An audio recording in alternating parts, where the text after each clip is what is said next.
இயக்குனர் லோகேஷ் கனகராஜ் தற்போது ஹீரோவாக அறிமுகமாகும் படத்துல நடிச்சிட்டு இருக்காரு. அருண் மாதேஸ்வரன் இயக்கத்துல உருவாகி வரும் இந்த படத்துடைய ஷூட்டிங் ரொம்பவே விறுவிறுப்பாக போயிட்டு இருக்கு. இதனிடையில சில தினங்களுக்கு முன்னாடி இந்த படத்துடைய முதல் ஷெட்யூல படக்குழு நிறைவு பண்ணிருக்காங்களாம். இந்நிலையில லோகேஷ் கனகராஜ் அடுத்ததாக இயக்கவுள்ள படம் பற்றி லேட்டஸ்ட் தகவல்களுமே வைரல் ஆகிட்டு இருக்கு. தென்னிந்திய சினிமாவில சென்சேஷனல் இயக்குனராக வலம் வரும் லோகேஷ் கனகராஜ் அவர்கள் கடைசியாக கூலி அப்படின்ற படத்தை இயக்கியிருந்தார். ரஜினி சார் நடிப்புல வெளியான பெரும் எதிர்பார்ப்புகளுக்கு மத்தியில வெளியான இந்த படம் ஒரு சில நெகட்டிவ் விமர்சனங்களையுமே சந்தித்தது. இதனால பாக்ஸ் ஆபீஸ்ல எந்த ஒரு பாதிப்புமே இல்லாமல் இந்த திரைப்படம் கிட்டத்தட்ட 700 கோடி வரை வசூல் பண்ணுச்சு. இதனை படக்குழுவை அதிகாரப்பூர்வமாக அறிவித்திருந்தாங்க.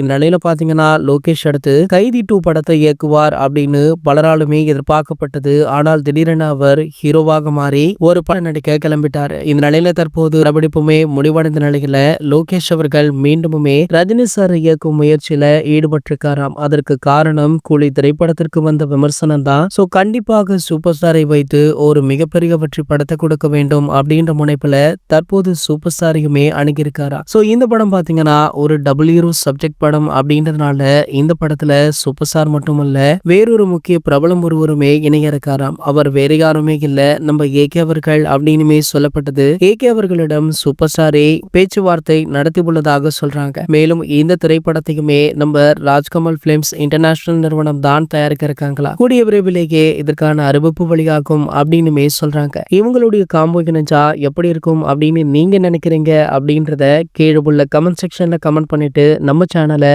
மறக்காம சப்ஸ்கிரைப் பண்ணிக்கோங்க.